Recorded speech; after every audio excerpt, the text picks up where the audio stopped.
Дүмүрү менен жыгылган, бутагы сынган бактарактардын жалпы саны 166га жеткен. Анын көбү Жаш гвардия менен Эркиндик бульварында. Кулаган дарактардын арасынан унаа жолдорун, жөө жүрүүчү тротуарларды тосуп калгандары бар. Тайгак жол, суук аба ырайы. Бул жолку кыш Бишкек шаарынын тургундарына мына ушул түйшүктөрдөн тышкарыдагы бактардын кулашы менен башталды.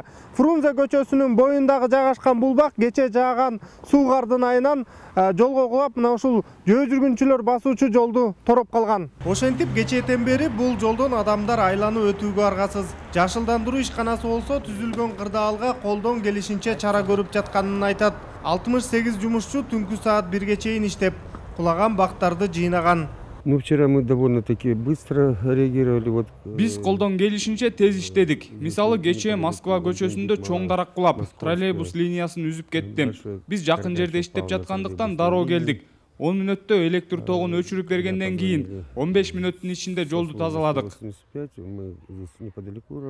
Бак дарактардын кулашынан бир адам жеңил жаракат алып, ага ыкчам медициналык жардам көрсөтүлгөн. Калган учурларда бактыга жараша жабыркагандар жок.